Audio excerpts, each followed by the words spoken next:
You are now listening to the Hunter's Advantage podcast. We preserve the history and sport of hunting through curious conversation and action-packed hunts, as well as offering you tips and strategy for more successful hunts.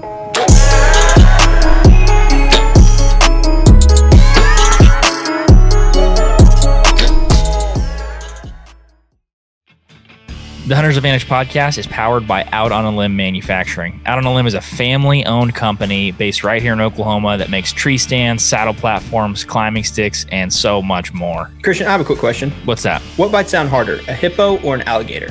No idea. It's a trick question. The Ridge Runner 2.0 bites harder than both of them. But all jokes aside, we use these products all across the land on public or private. These help us get into any tree we want and hunt where the deer actually are. Most men go to the grocery store for their meat, but these products help you go to God's grocery store. I have used the Out on a Limb Ridge Runner 2.0 and the Shakar sticks for the last few years hunting public land bucks, and I've actually shot several bucks out of this setup. If you want to support the podcast and get some Out on a Limb equipment, make sure to go to outonalimbmfg.com and use code HNTA10 for 10% off at checkout. Once again, if you want to support the podcast, go to outonalimbmfg.com and use code HNTA10 at checkout for 10% off. Now let's get back to the podcast. She going? Hello. Little truck pod, eh? Yes. Truck pod right after the tent pod? Yeah. So we'll probably end up showing that footage of the tent pod after we talk for a little bit, but there's a buck down in camp. There is. It feels bad because camp just got disbanded, so it feels bad talking about the past tense, but there's a buck down in deer camp, and a good one, a really good one at that. Yeah, the old man strikes again. I had Justin bend over because I wanted to look for the horseshoe that was up his butt, but no, I guess I didn't see it. It couldn't have went to a better guy. I like that. The only other person I want to see to be successful is Jordan, and then after that, I'll be like, okay, deer camp's complete. Yeah, I agree. Well, I think the last time we did the pod was on Friday, so a lot has happened. We've been seeing some deer. Feel like it's been 35-mile-an-hour winds consistently because our wall tent is an absolute tank at deer camp, and that thing has been taking a beating. Yeah. At night, like a bad beating. Just to give a little bit of example, I am on the wall that is like the brunt force for the wind. From the north, yeah. Yeah. And I was probably 6 inches from the wall. Just the only reason I'm muted. Yep, you're good. You good now? Yep. I'm turning the headphones up and the mic's up a little bit. That way I don't get as much of this road. Anyways. Okay. Yeah. Yeah, I'm pretty close to the tent wall just to hold down the bottom tarp so it doesn't blow away. And I had to wake up, 2 nights ago, and the wall tent was, I don't know how because everything's staked into the ground, but the wall tent was touching me, if that makes sense. Yeah, and I was I don't know how it's moved over that much, but so I had to pull it back again, probably another 9 inches, but I got it straightened out as long as the wind will die down a little bit. Yeah, and then in the 4 days we've been here, it has not. So, but we hunted a Saturday morning, which would have been yesterday morning. We had a pretty good hunt. Jake and I were probably only hunting 250 yards apart from each other, but the grass in between us was 10 foot tall, and I know this because I walked through it on the way out and was about getting lost, even with Onyx on my phone. And so Saturday morning, I had a pretty good hunt.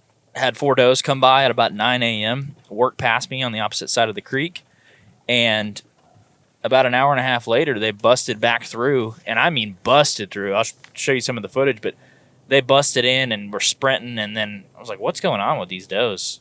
I look behind them, and a dink is chasing them. You should have been more dramatic, but I seen antlers. That bad boy is, the roads are a-rocking. The roads are knocking. Yeah. We don't come knocking. So, yeah, well, I saw antlers. No, I saw antlers, and I looked over, and they were, he came through chasing those does, busting them up, and was like, buck.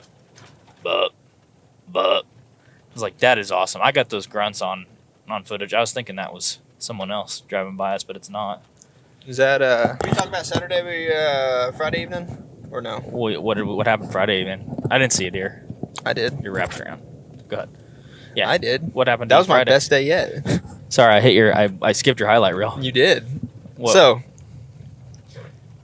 same spot that we've been hunting, but I just ended up seeing. Long story short, I seen like 4 doe, and then there's like 2 or 3 mystery deer, and of course I got blown out because I had to get out of the stand at a decent time, or else Christian was probably going to come looking for me, because down here we don't have cell phone service, and so it's like one of those ordeals where it's like, if I set my stand for an extra 30 minutes and it takes me another 30 minutes to get out to where we're supposed to meet. Yeah, it gets sketchy. Yeah, it's like, okay, is he hanging? Yeah. Is he upside down hanging from his tree? And it could be like your situation. There's a deer under you, but I'm standing back on the road like, oh, dang, I'm fixing to have to find this guy. Yeah. And my phone was at 6%, and I was like, okay, well, I'm going to be able to find him, but we're not going to get out of here. Like, yeah, it is a hike. We're going to get stuck back in there. Yeah, so basically I was just in the stand for an extra 30 minutes, and the deer wouldn't leave, and it was like pitch black, so I just kept trying to quietly get down, and it was one of those deer that like only blew because they had to blow. Yeah, if that makes sense. You had to give them 10 reasons to blow. Because they like stomped at me, and they're only like 25 yards away, but of course, you know, it's pitch black. And I'm like, well, listen, I'm sorry, but I'm just going to have to get down. Mm-hmm. And then all of a sudden, I made some more noise, and it blew, didn't do anything, and just kind of stayed there. And it did that for like another 5 minutes, and then finally, as I was basically climbing down out of the tree, it decided to blow and like walk off. And I was like, these deer either are unpressured or dumb. Well, we talked about that after, because when deer are unpressured, there's like 2 types of deer that are looking for a reason to blow, right? And then deer that like they have to because you gave them 10 reasons, and they're like, all right, fine, I'll blow, and then they don't run off, and you're like, well, why even blow if you're not going to run off? Yeah. That seemed like it was some of those deer. And I think from Friday to Saturday morning, we saw the same group of deer, like the same 4 does. Yes. I think it was 2 does and 2 fawns. And that buck might have been new, but it also might have been the one that you saw in low light. That very well could have been the same deer. It could have been. Now, we hunted Saturday morning was good. And then Saturday evening, or I guess midday Saturday, we drive back to camp. And Justin likes to punk us like every time. And it's usually pretty funny, but when you're tired, you're like, all right, let me know. Like, am I fixing to take a nap, or am I fixing to go look for a deer? I need to know mentally before I get back to camp. And he's like, yeah, you need to call a dog. And I'm like, oh, he's probably joking. It's probably in the bed of his truck. Mm-hmm. And we get up, and he's like, no, seriously, you need to call a dog.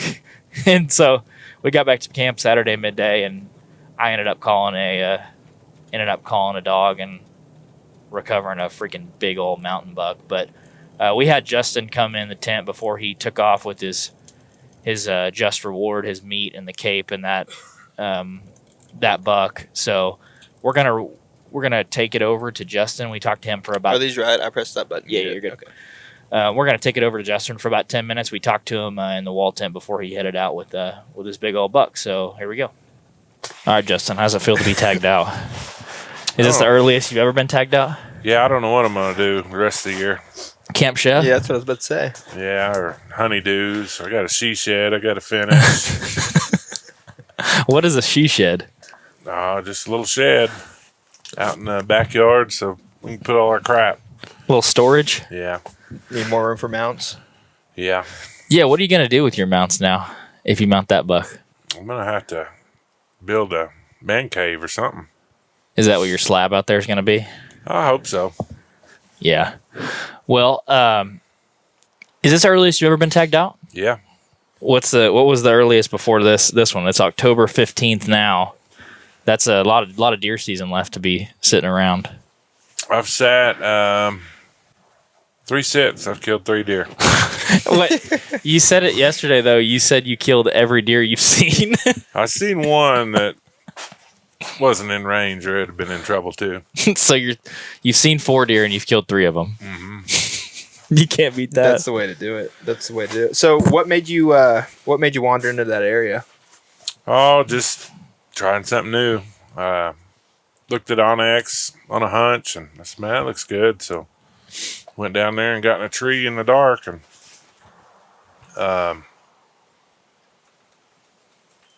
got up there, and I thought, I made a mistake. I can't see nothing. And get ready to get down, and here he comes. So I'm just lucky, really. What time did he end up coming by? 9:03. 9:03. I mean, it's not very often you can just go down there and pick a tree and kill one like that. I've done it twice now. Yeah, well, me and Jake were back there hunting dang near 2 miles in there, and you're just picking a spot and walking and killing one. We're like, hey, we're overcomplicating That's this. kinda what I'm thinking. It's time to pull the stands and go pick a spot and have some fun. I think you do a really good job of that. That's the only deer you saw down in there, though? Yeah. You've had pretty good success hunting areas like that in the past, too, just picking a spot that you think topography looks good and just rocking it? Yeah, you got to kind of make them set up in a place where they have to go around something, like a diversion. There's a big canyon right there, and there was a trail next to it, and I don't think they're going to want to work any harder than they have to. So they're always looking for the path of least resistance, and worked out this time. Did you know there was that diversion there when you got up in the tree? Or were you just like, this is too steep, I'm going to stop here? I didn't see the trails or anything until I got up there. It was just you look at the topography map, and it just looked like a good spot where 4 drainages come together, and that's what I did last year, and not to this extreme, but Yeah. it kind of sucked getting it out of there, but it was worth it. Well, when I felt bad because we ended up calling the dog, and because we thought it was a liver shot. There was real dark red blood on there, and the lady, when she pulls up, they had just got off a gut track for like 8 hours, and they found the deer, and she said, "Yeah, our dog's a little tired." And I was like, "Well, we're going to the wrong spot if your dog's kind of bad." She took off, and we walked over the blood trail at first, but it seemed like when we stepped back and got out of her way, she just like took off down and worked right back to last blood and spent, what was it, 20 or 30 minutes just circling that whole area looking. Yeah. And what was she saying that was happening? The scent pools or something like that? Yeah, like the wind coming off the mountain or something was something. I don't remember what it was. It probably doesn't help that there was like 8 people walking around too. That's what they were saying at first too, because we did have like 8 to 10 people out there and going on this track job, and it's like, listen, we're not here. I mean, we are here for moral support, but we know where this is, and it's going to take everybody to get it out. And yeah, I think they found that out as soon as we found that deer and started booking it up the hill. Yeah, but they went back and started the dog again, and that was the first time you'd ever seen a dog, Justin? Yeah. You a believer? Yeah, luckily I've never had to use one before, but I guess there's the first time for everything. Yeah. Well, they took that dog back and restarted it on the track, and then she said that the lady was saying that dog alerted that the deer was still alive. What did you think when she said that? BS? I thought, I don't know. No, I don't think so. The dog was probably just tired, and it's like, hey, listen, I want to say it's alive just so we can go home. Yeah. No, that dog worked its magic, and luckily we got to recover the deer, and I don't think we'd have found it without her. Not without a lot more walking and effort, too. I mean, it was crazy because once she got past last blood where nobody had like walked over it, it was like 2.5 minutes. Mm-hmm. She walked down that, and she was like getting it down that hill. Yeah, she was. And as soon as that tracker lady was like, excuse me, you're good. As soon as she said, hey, we need Justin up here. Who shot it? There's a big old pile of blood here. I was like, oh, here we go. Yeah. Because we were all staying back with the walkie-talkies. What'd you think when you walked up on that buck? Was it as big as you thought? Any ground shrinkage? No, it was about what I thought it was. I didn't want to oversell it in case we didn't find it, but nobody believed me. But. Well, that buck had he had the caramel horn. Like a lot of them have the dark chocolate horns in the mountains. That sucker had those real pretty caramel horns. I don't see black face too. I don't see a lot of bucks with those caramel horns. One of them got away from me last year, and it was terrible watching them walk away because I think those are almost just as pretty as the chocolates. Was those horns a little lighter than you thought they were going to be? Yeah, because it was kind of shady down there, and I thought he did have the chocolate horns when I shot him, but yeah, there's always a surprise when you finally get your hands on one. But yeah, he was pretty much what I thought he was. So when we get back to camp, we taped him out, and he scored 144 on the dot. And before we even called the dog, and after you guys looked for him and we met back at camp, you said that you second-guessed shooting that deer. Why was that? We got a lot of season left. Yeah. October 15th. Yeah. Yeah, the little voice inside my head's like, you're an idiot. If you pass a Pope and Young in your season, you have the wrong standards. Yeah, well, I was wondering what the trackers were thinking about your medical team. You got the ambulance meat wagon that you sleep in, and then we're carrying the deer out on a stretcher. Where did you get the stretcher to carry this deer out? I went to one of our neighboring fire departments, and they had a bunch of surplus stuff, and was going to get rid of it. And I said, I got a use for that. So I'll take that with us, and we'll pack a deer out of the woods with that. And looked like it did a pretty good job. It sure beats the crap out of dragging one. I think dragging one out of there would have took 3 hours. That, and I think no hair left on that it. hill. I think that worked out better than like a game cart would have too.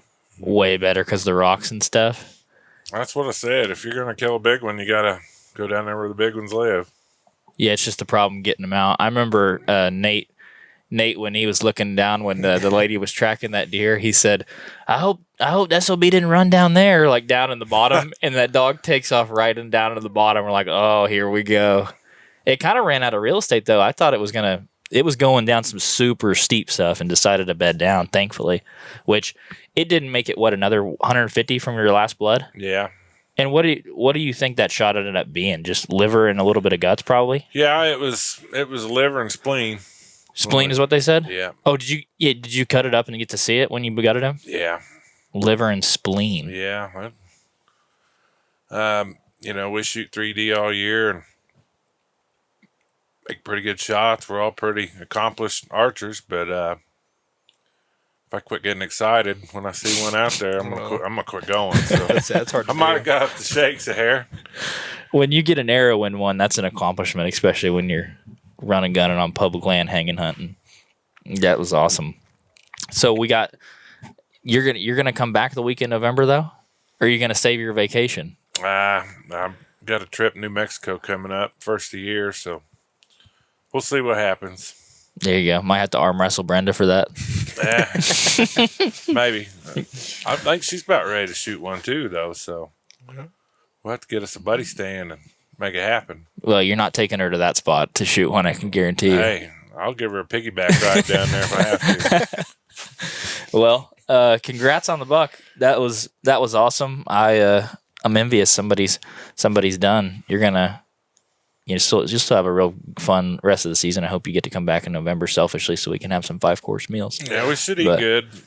Yeah, we ate good last night. We cooked that backstrap up, but we didn't have our meat hammer to thin them out, but it was still really good. I didn't know you could chicken fry backstrap on the Blackstone. I guess if you prop it up a little bit. Hey, when there's a will, there's a way.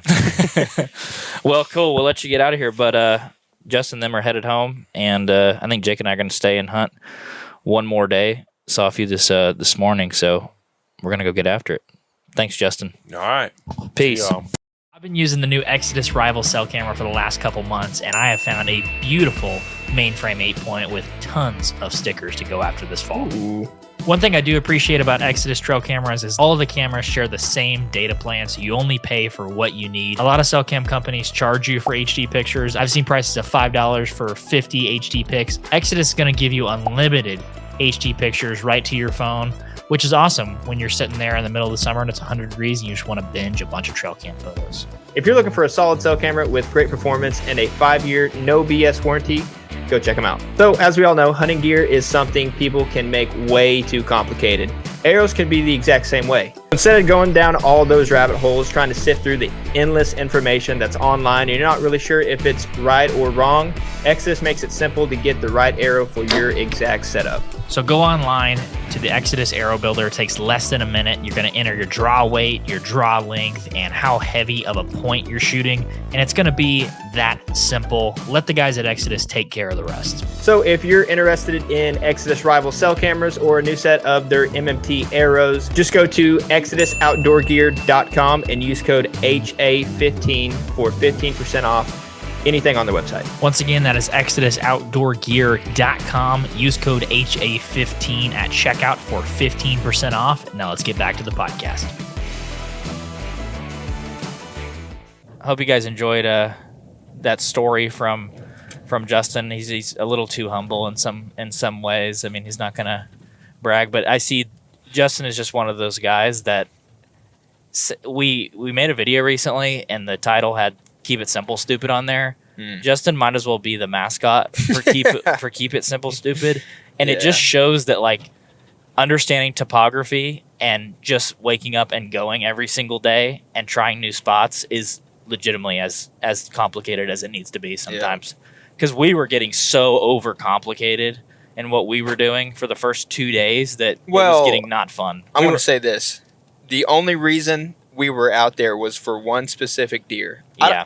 I don't think it's going to be bad telling people that much information. We were there for one specific deer, and if that deer wasn't in there, then we wouldn't have been as far back and making it as complicated as we needed to be. Yeah.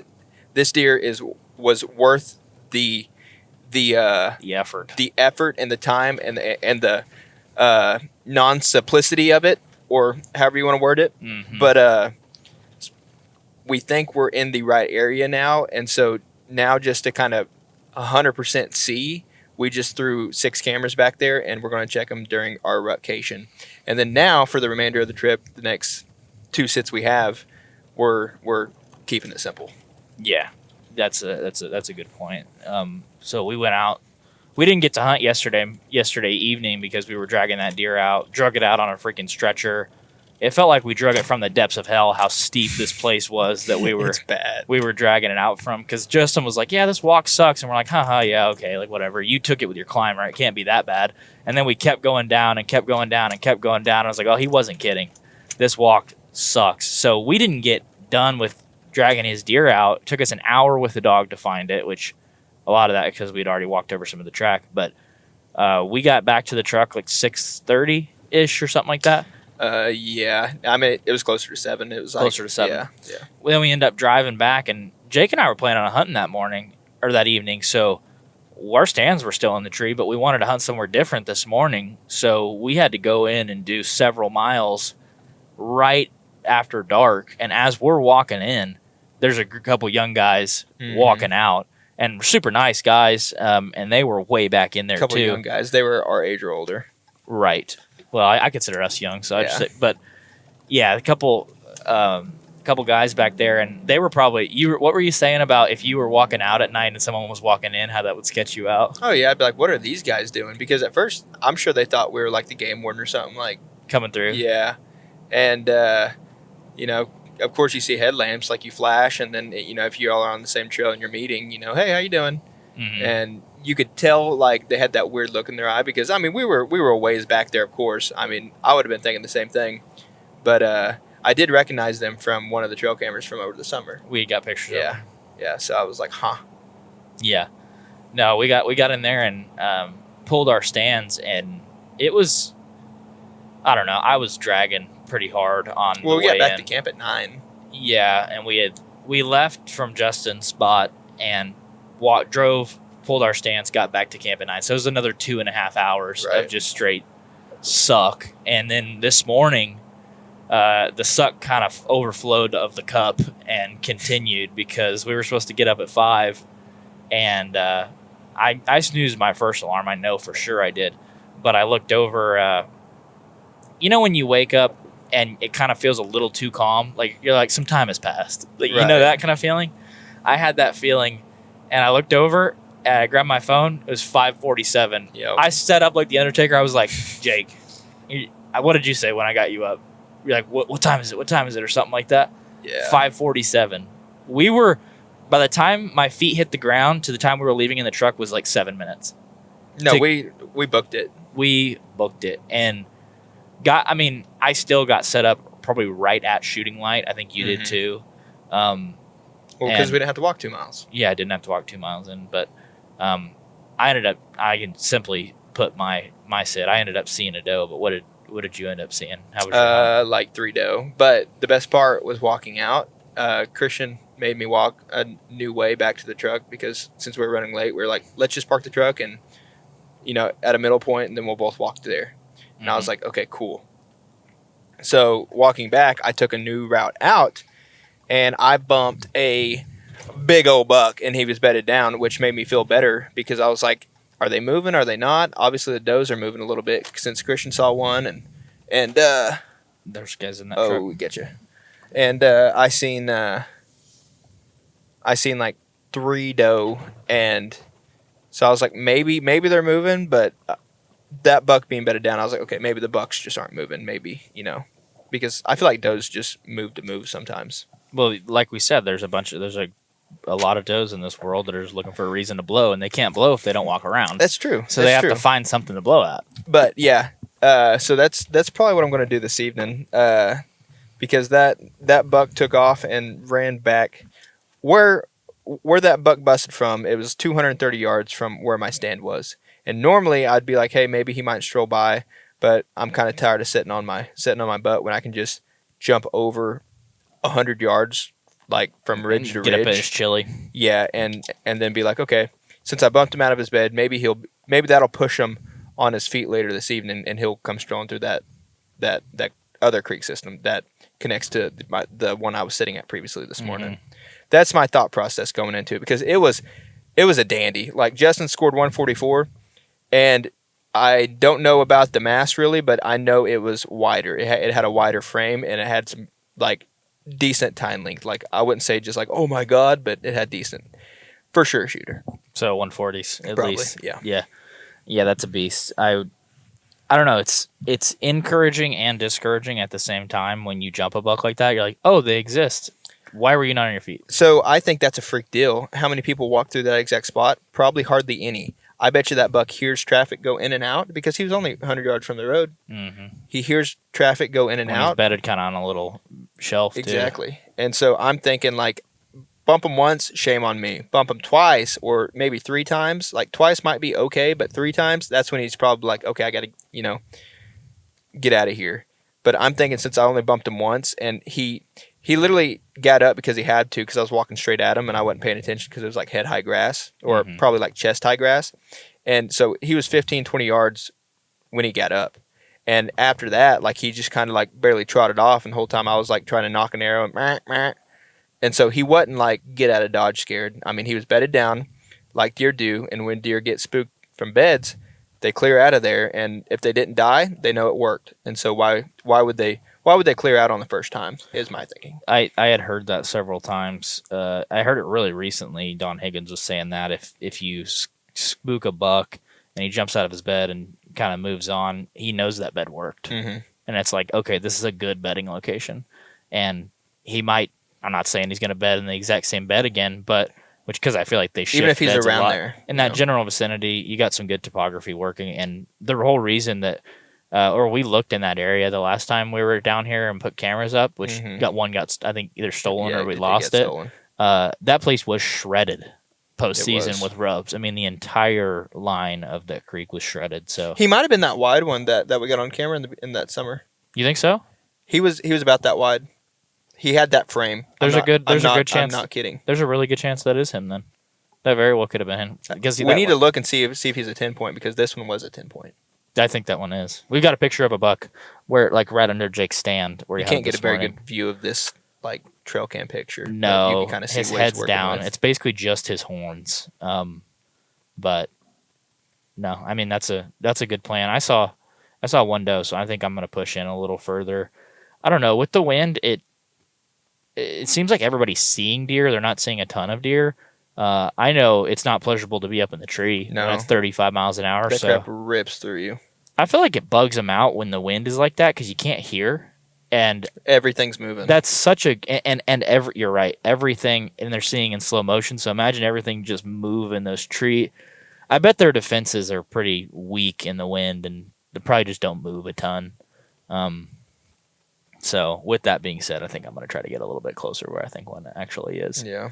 So It's not a bad idea. All we can do is try at this point. all we can do 2 is sits try. left. I haven't pooed once since Wednesday night, so I'm due for one of those. I just don't know when it's going to come. I seem to always find mine right when I step on my platform and start to put my tether up, and it's just like, Didn't you do that this morning? yeah. Next question. That's No. a crappy way to start the morning. Yeah, it is a crap way to start the morning. I was in shambles this morning, Yeah. walking in, and like I had stuff strapped every which way, stuff shoved down in the bag. It was just a weird night in general. I mean, obviously it was weird because we actually got a deer down in deer camp. But beside that point, you and Luke had a full blown conversation in the wall tent at like 2 a.m. To be fair, I was awake. Partially, I was fully awake. You were more awake than Luke was. I might have been half asleep, but I promise you, I deliberately said what I said.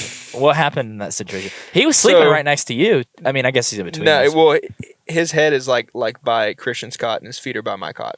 Mm-hmm. So, Luke is my little brother. yeah, by the way. he's like 14, 15 maybe. Yeah, and he's 15. Okay. Yeah. Well, it's like 2 a.m. We probably went to bed at like midnight or something like that. So like everybody's just now getting into like that good sleep, right? Yeah, the REM. And all of a sudden I come to like, and there's a full blown conversation happening in the wall tent at 2 a.m. and I'm like, my eyes are still shut, but I'm like just listening in like what's happening because I'm still trying to Like, figure why out are the two people situation talking myself. right now? Yeah, and all of a sudden.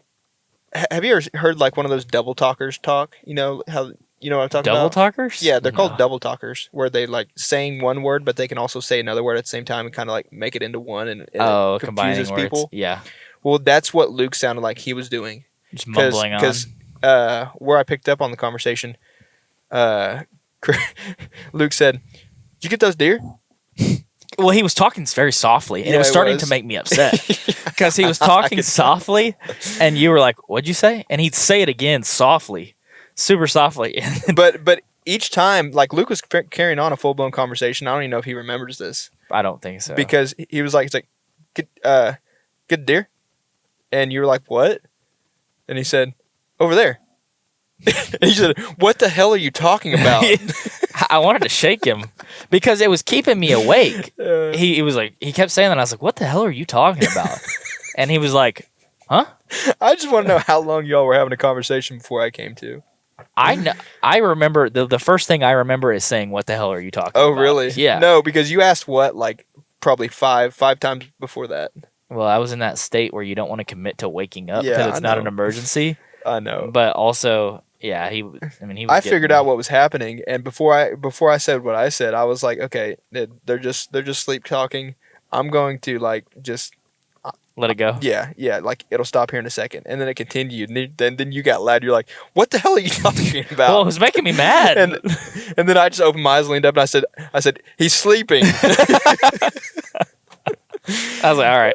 Went back to sleep on my cot. Well, his pillow was where he was sleeping, but his head was completely turned like up against the side of the tent. I was like, is he walking around? Like what is he doing? And I had told Jake It it was runs in the midnight. family because I sleepwalk too. Yeah. And I talk a lot in my sleep. Like Lauren, like it's probably TMI, but she always told me, like those murder shows where they always try to like say, "Oh, I killed her in my sleep." You know what I mean? Mm. She's like, I feel like she won't let me keep guns out of drawers That's probably smart. because she's like, I feel like you're gonna have a dream and just grab for something one time when you're sleepwalking. And I was like, that's a good point. yeah, So we keep everything kind of sketchy. in drawers and in cases because You got to child-proof yourself. basically, yeah. I was telling Jake earlier, my best sleepwalking memory is my dad was watching WWE one time, and I went in and I was just walking into the living room, and I guess in my sleep I thought it was the bathroom, and my dad was like, "Hey," and I kept walking closer. He's like, "What are you doing?"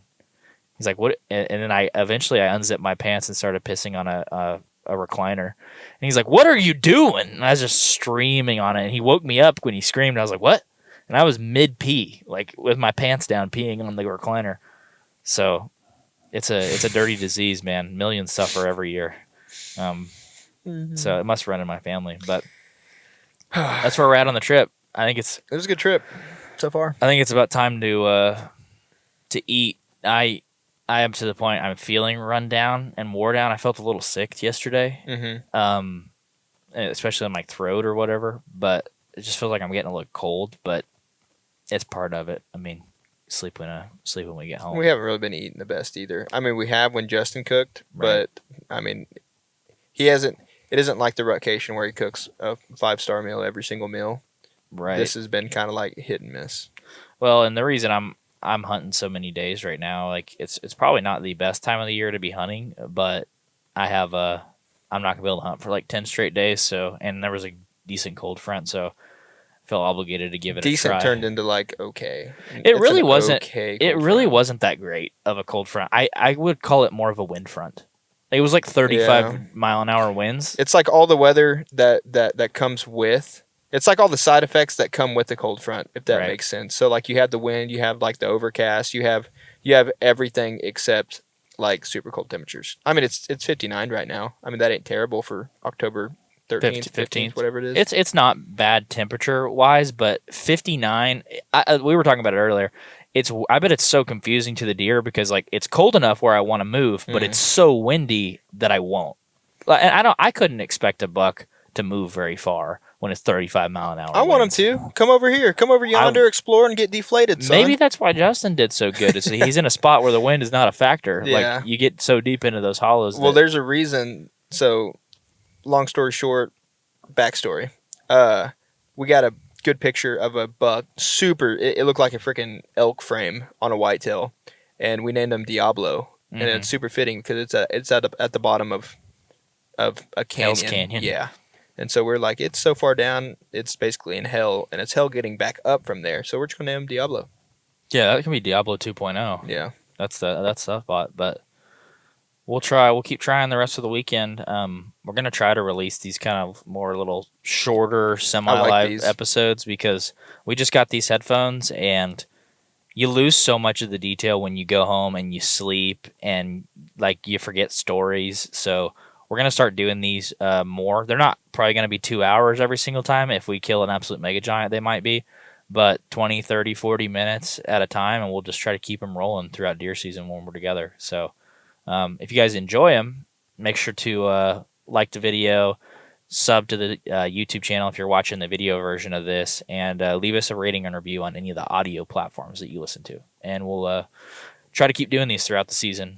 But with that, let's eat. Jesus loves you. We'll catch you guys in the next one. Bye. Thank you guys so much for checking out the Hunter's Advantage podcast. If you enjoyed the episode, make sure to leave us a rating and review on Apple Podcast, Spotify, YouTube, or wherever you listen to the podcast. Thank you guys so much, and we'll see you in the next episode.